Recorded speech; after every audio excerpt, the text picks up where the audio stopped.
Bem, malta, estou outra vez aqui no início do vídeo para explicar o que é que vai acontecer ao longo deste vídeo. No vídeo decidi reagir basicamente a um resumo da história do Brasil. Eu sei que já reagi à história do Brasil, mas muitas pessoas no Instagram pediram-me para reagir a este resumo e mandaram-me este link deste vídeo que vai ficar aí na descrição. Portanto, opá, fiquem no vídeo que eu acho que vai valer a pena, pá. Mas também leiam a descrição que há lá coisas muito importantes, mas é isso, fiquem com o vídeo.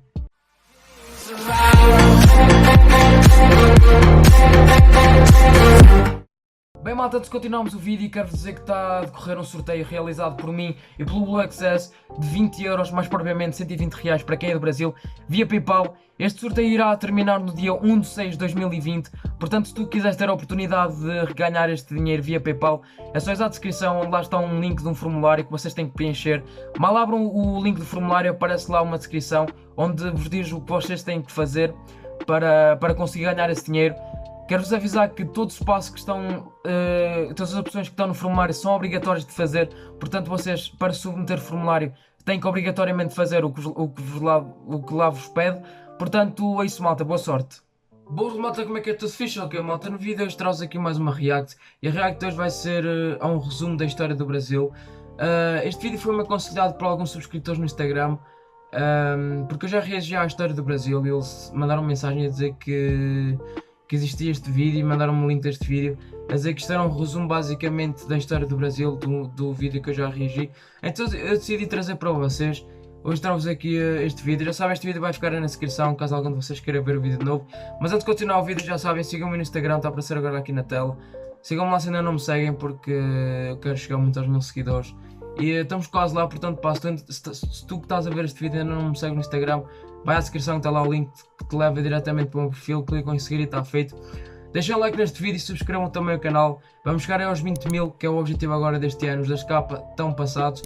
Agora é chegar aos 20.000 este ano. Pá, era uma cena da top, chegar ainda aos 20.000 este ano. Mas é isso, malta, então vamos a ver o vídeo. Olá pessoal, eu sou o Felipe, professor de História do curso Enem Gratuito. Filipe Oliveira, A aula professor hoje de é sobre História. Brasil Colônia, mais especificamente o período referente à economia de pau-brasil e depois à economia açucareira. Curso Enem gratuito.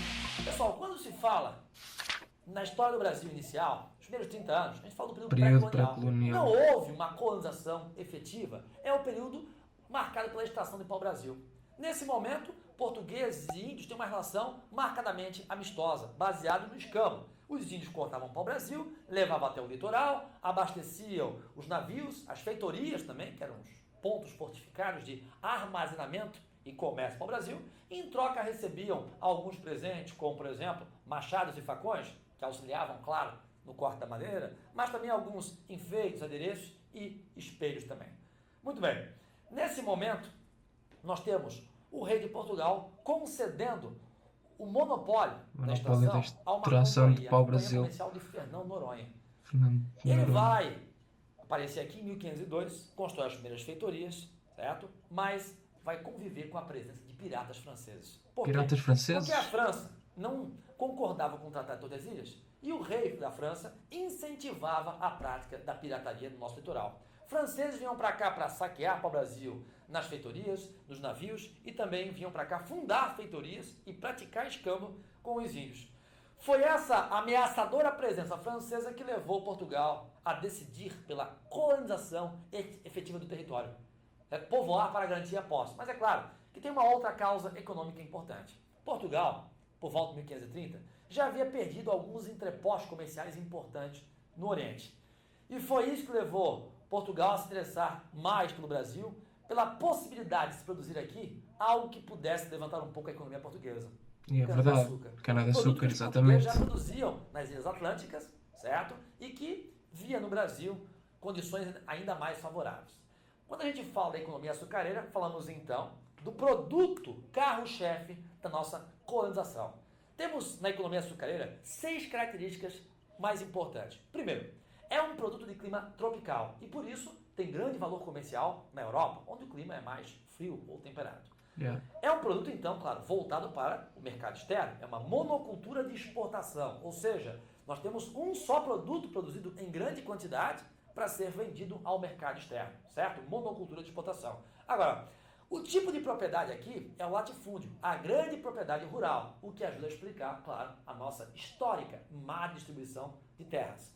Temos também uma dificuldade portuguesa de investir nessa produção.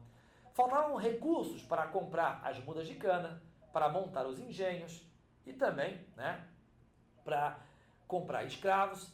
E foi isso que levou Portugal, a burguesia portuguesa, a recorrer ao investimento de bancos holandeses. Então temos aí a importância da participação econômica de bancos holandeses. Agora, tem aí também uma outra coisa importante. Portugal vai usar como mão de obra predominante a mão de obra escrava africana. Pois, mesmo os escravos aqui da África. de 3 a 5 milhões de índios. Isso por quê? Porque o comércio atlântico de escravos das feitorias portuguesas na África para o Brasil, era algo altamente lucrativo. Era mais uma fonte de lucro à burguesia portuguesa, mais uma fonte de arrecadação tributária da coroa portuguesa, enquanto a captura de índios do interior dificilmente traria lucros à burguesia portuguesa e muito menos possibilidade de tributação por parte da coroa, certo?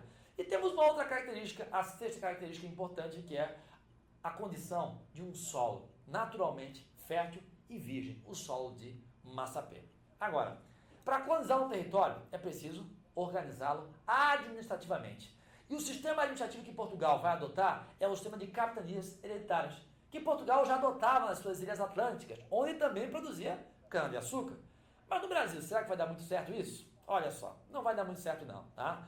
Esse sistema, ele funcionava através do que regiam dois documentos mais importantes, a Carta de Doação e o Foral. A Carta de Doação era o documento pelo qual o rei de Portugal, a coroa portuguesa, doava, entre aspas, uma capitania a um donatário. Doava por quê, entre aspas? Porque o donatário não era proprietário, ele não poderia vender aquela terra. Ele tinha apenas o direito de usufruto. Caberia a ele explorar aquela terra, essa exploração gerar impostos ao rei. Isso garantiria a ele, certo? Ainda a posse sobre a capitania e, quando morresse, o direito de transmitir a posse ao seu filho homem mais velho. Por isso, capitanias hereditárias. Agora, tinha um outro documento, o chamado Foral, que trazia claramente as atribuições do donatário. O donatário ele tinha total autoridade sobre a sua capitania. Isso parece ser muito bom no donatário, né? Mas isso traz também a ele muita responsabilidade. Isso quer dizer que Portugal estava terceirizando praticamente a colonização do Brasil. 15 capitanias nas mãos de 12 donatários. Será que isso tem como dar certo? Pois é. Cabia ao donatário, pessoal, cuidar da segurança do território. Segurança do território significava o quê? Combater piratas franceses, que vinham pelo mar, e combater os inimigos do interior, os índios, que resistiam à ocupação de suas terras, muito e difícil. também a tentativa portuguesa de escravizá-los. Então, cuidar da segurança era um fardo muito grande para um donatário. Agora, cabia a ele também cuidar da parte da infraestrutura, ou seja, construir portos, fundar vilas e construir engenhos. Criar a infraestrutura necessária para a produção e a distribuição da produção. Agora, cabia a ele também atrair para o Brasil portugueses interessados em investir na produção aqui.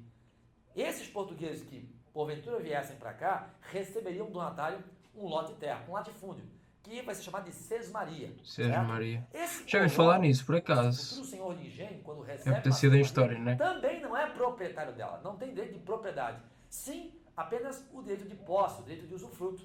Se ele receber uma terra e não explorá-la, não produzir e não gerar impostos, ele vai perder o direito sobre ela. Pois. Percebam que o sistema de capitanias hereditárias é um sistema que tem uma lógica feudal, né? O Estado concede terras, em troca cobra impostos. Não há participação da coroa na colonização, terceiriza-se a colonização nas mãos da iniciativa privada, vamos dizer assim, que são os donatários e os colonos. Agora, é um fardo muito grande para quem vem colonizar, por isso haverá pouco interesse inicial pelo Brasil.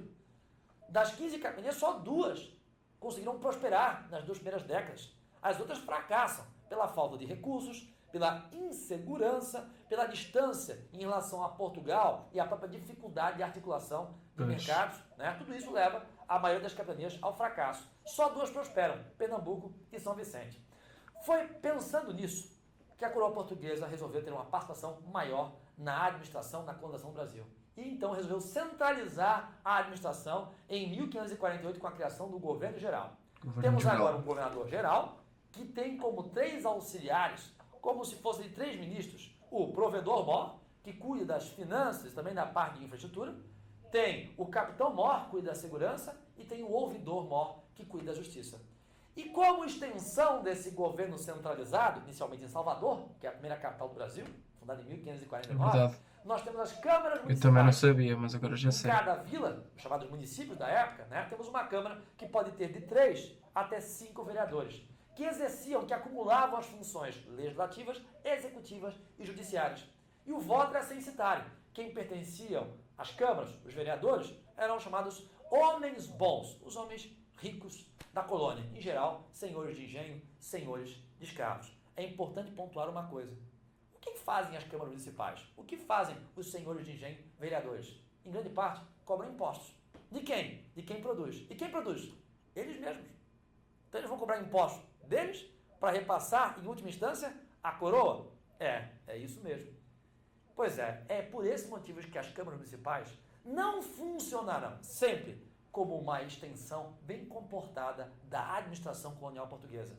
Em vários momentos, essas câmaras municipais serão importantes focos de revolta colonial. Certo? Pessoal, sobre economia, da colonização, economia açucareira, economia para o Brasil e sobre o sistema administrativo, o mais importante é isso, tá? Agora não se esqueça de olhar o conteúdo da aula aqui na descrição e também curtir o nosso vídeo e Bem, malta, o vídeo já terminou, faltam 4 segundos para acabar, portanto ele já não iria dizer mais nada relacionado ao vídeo. O que é que eu tenho a dizer sobre este vídeo? Ele, pelo que eu percebi, ele é um professor de História, pelo menos ele apresentou-se como professor de História, e eu acho que está aqui uma aula, entre aspas, muito bem dada. Torna-se um pouco, se calhar, secante estar a ouvi-lo durante 9 minutos sempre ele a falar sem mais nada, mas acho que assim também é uma maneira de nós conseguirmos meter mais a história na cabeça. E sinceramente, em relação ao vídeo que eu reagi da história do Brasil e em relação a este resumo, acho que explica basicamente a mesma coisa, só que lá está muito resumido. Achei que o vídeo ficou interessante, mas malta, já sabem, este vídeo vai ficar na descrição caso algum de vocês queira ver o vídeo de novo. Sigam a deixar o vosso like, a preço for inscrito e inscreve-te e só fui. Obrigado.